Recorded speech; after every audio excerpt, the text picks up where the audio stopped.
Hello, welcome to Yesterday's Airlines. In today's video, I am back looking at Airbus A350s in 400 scale. And why am I doing that, you might ask? It's because of what you can see in front of you here, the new Panda Models Airbus A350 in 400.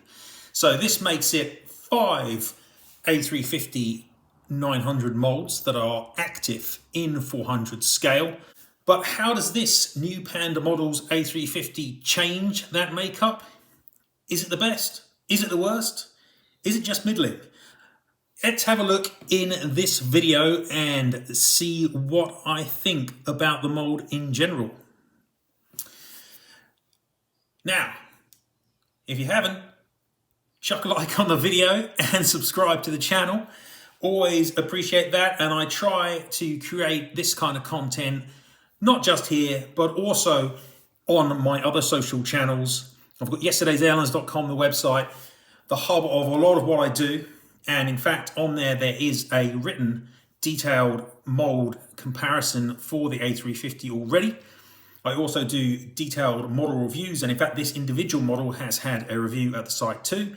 Plus, of course, there's Instagram at Yesterairlines and on Facebook too. So check me out on those channels if you haven't already. But in this video, we're going to focus very much on this A350 mold.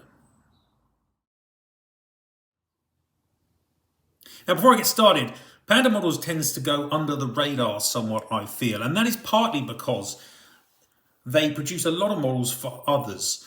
So they kind of act as an OEM, producing blank models or producing the models specifically for other brands like C Models or El Aviador or smaller brands like those. There are quite a few in China, YU Models, for example. And so they do produce a surprising number of models, but not all of them appear under the Panda Models brand name. They also make a lot of models for retailers. So quite often retailers will get a model made just for their store, and they will use Panda Models to do that. And it'll be interesting to see whether this A350 turns up in those kind of retailer exclusives or whether it is kept mainly for Panda's own production. They certainly are focusing more on wide bodies this year, and they've got that new 767-400 out, which is excellent, and they've got an MD-11 coming. So Panda are producing new molds, and they're generally pretty good, but they don't tend to release that much on them. And so far, there's only been 2 releases on this A350 mold, this China Southern edition and a Singapore Airlines version. So it'll be interesting to see how many more A350s from Panda that we get. Now, putting the Panda 350 to the back here a little bit, I should just quickly go over the other molds that exist. And I have already done a video on the YouTube channel here comparing the other A350 molds. So I'm not going to go through this in detail. Check out that video if you haven't already seen it. Earlier, the oldest mold is by Phoenix. Now this mold is quite old. It's still okay, but it does have quite a few aspects to it that are not ideal. But it's probably the weakest of all of them, but it's still not dreadful. We've also got the JC Wings Gemini mold here. Once again, it isn't perfect. For me, the issues are primarily in this nose region, but in detail, it doesn't quite hit the heights of the next pair.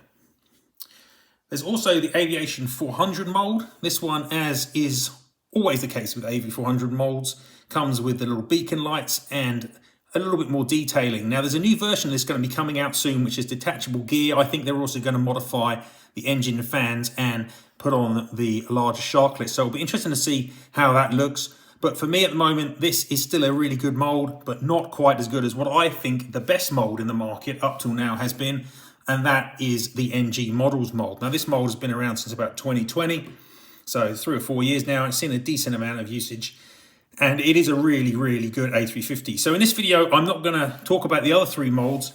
When I look at this Panda mold, the one to compare it to really is this NG version, which has been the best pretty much since they released it, and has also seen improvements in recent times as well. Okay, so getting back to the Panda Models mold here, and initially we'll just have a look at the mold on its own. It looks really nice, and you can see if we move in closely to the front of the aircraft that this nose region is very nicely sculpted. The printing around the cockpit is really good, and that's something which some of the brands have struggled with a little bit. There's a lot of really nice detailing here on the nose gear. The leg is probably the most detailed nose gear leg of any of them. There's a little bit of plasticky gunk in between the torque link and the actual gear leg here, but overall I'd say it's a very strong nose gear leg. And the nose itself is also really nice. I'm not entirely certain that it's quite as nice as the NG version. I think maybe it is a little bit too rounded in the radome, and not quite pointy enough, and the radome is a little bit too rounded, but they're very close and they both look pretty good, I think. In terms of the rest of the fuselage barrel, there's a lot to like here. You see we've got aerials here, and we've got 4 and a Wi-Fi dome as well. The Wi-Fi dome is actually really nicely sculpted and shaped, and attaches very cleanly too. The aerials are really nicely sized. No complaints there. If I flip her over on to her back, then you can see in the middle of the fuselage here that we have the NACA air intakes here sculpted in, those little triangular inlets on the middle of the fuselage there. Now those are only printed on the NG models version, so that is something nice to see. They're sculpted in on several of the other molds, but just printed on the NG. And the sculpting around the fuselage wing join here is really good. No major complaints there either. Looking at the engines, why not? Let's look at the engines. Looking at the engines, I'm liking what I'm seeing from the side here and from underneath. The detail is good. You can see the printing is really good.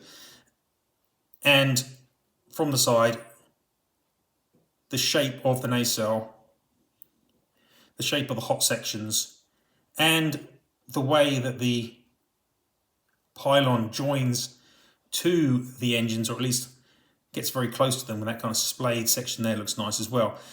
Now, something that I'm less convinced about is the engine ground clearance on this model. It is a little bit close. If I put it up here, you can see that the ground clearance here is quite minimal. It's a little bit too low, I think, and they're a little bit too close to that flat surface. So that is a minor concern. I do think on this model, actually, it's worse on this port side engine than it is on the starboard, but I do think that it is a little bit too low, and it is certainly a little bit lower, probably only by a millimetre or so, than on the NG version. So that is perhaps one of the areas where it's not quite as good as the NG version. Moving to the front of the engines, however, and here we've got some really, really good detailing on the fans. This is a see-through core engine, so you can see through. But you can see the fans are really nicely shaped, and there are the right number of fans, which is 22. So that's really good. And if you compare this to the engines on the NG version, you can see again that it looks very similar, because the engines on the NG version are also really good. But possibly the fan shape is slightly nicer on the Panda mould. Comparing it to the others, you can see clearly how much better it is. If I look, for example, and compare it to the Phoenix version, you can see here that the Phoenix blades, there's not enough blades, they're really odd shape. There's much too much gap there, way too gappy. And that's similar for the others as well. None of the others have got fan blades which have got the right number or anywhere near the right kind of shape. So the engine blades on this are excellent. You can also see here, looking from the front, that there's a lot of good detail on the landing gear and on those main gear as well. Really nice detailing there, and that works in quite well. And if we turn it onto the side and look at the main gear, I'm liking the shape of the gear doors, and I'm really liking the look of the undercarriage itself.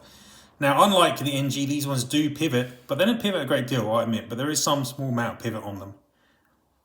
The NG ones are static. They roll, but they don't pivot. So that is good to see, but not really a major issue from where I'm standing. Moving to the wings themselves, a lot of good detailing here, but something which is nice to see is that you've got the fuel dump pipe moulded in just here. That's something which is missing on the NG mould.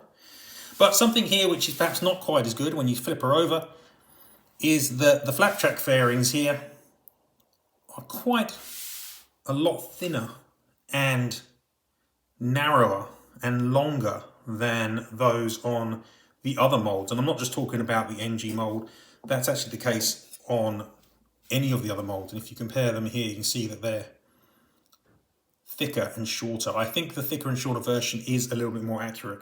It's a very minor thing, but I do think that isn't quite as nice. But otherwise, there's good detailing. Also got flap hinges here as well, which look good. Moving to the end of the wings, and we've got the big Sharklets here.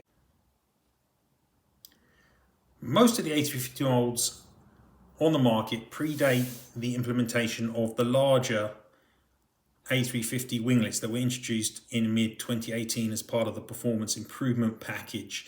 This Panda mould does not, because obviously it's a new mould, and it actually has the new taller winglets or Sharklets on it, and they're looking pretty good. Some of the other moulds have been retrofitted with the larger winglets. The NG mould has recently been retrofitted, and indeed the Sichuan version that I'm using in this video also has the larger winglets on it as well. But some moulds do not.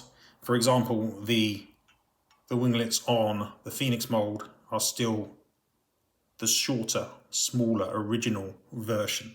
So that is a good feature to have, because all A350s after 2018 have got this much larger style of Sharklet attached. The JC Wings mould has also been updated, incidentally. I don't think the AV400 one has yet, but I believe it will when that new version comes out.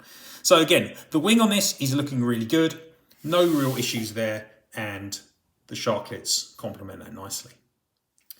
Moving to the rear of the aircraft, and there's a lot of nice sculpting and lovely print detailing going on here as well. No major issues on the horizontal stabilizers or the tail cone or the vertical stabilizer that I can see. The shape is nice, it's crisp, it's really good. So overall, the base form of this A350 mould is excellent, and there's no dramatic issues on it that I can see, aside from the fact that the engines hang ever so slightly too low, which is actually quite a minor aspect.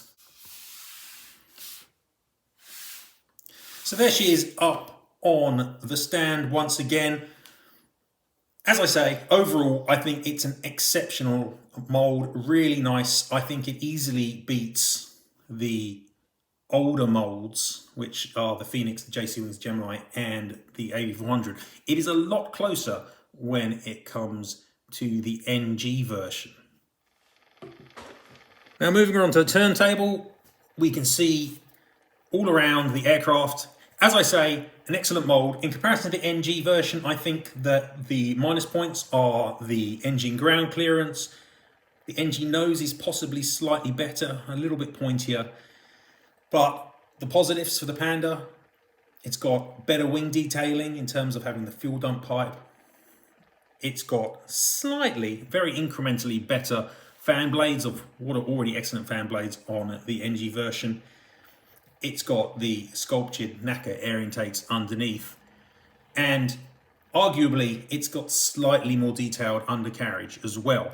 But the reality is, when you get two moulds that are this good and this close to the real aircraft, they look very similar, and you'd have to be paying quite close attention, I think, to be able to tell the difference between this Panda version and the NG. For me, the NG slightly picks this one, but it's very, very close. Certainly well within margin of error, and different person might see things differently. So I think that this Panda A350 is an excellent addition to the A350 group in 400 scale. I think that it's at least almost as good as the NG, if not as good. I think it's an excellent option for buying A350s, if Panda actually use the mould enough? And that's probably the big question for it.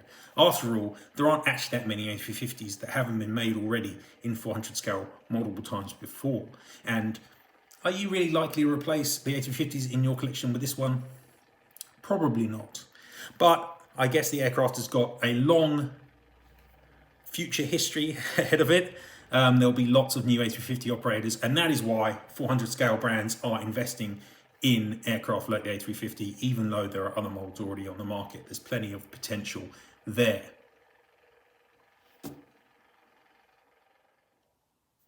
Okay, well, thank you very much for watching, everyone. That is a quick video to showcase my thoughts on this new Panda Models Airbus A350 mold in 400 scale. As I say, check out the other reference material I've created. Check out the video comparing the other 4 molds to each other that's on this channel.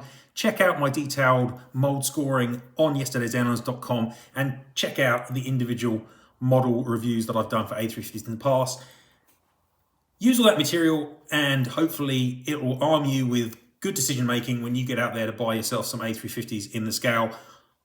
All of these molds are perfectly good. They all form components of my collection, but for me, my favorite is the NG Models version, but the Aviation 400 and this new Panda mold are really quite close to that.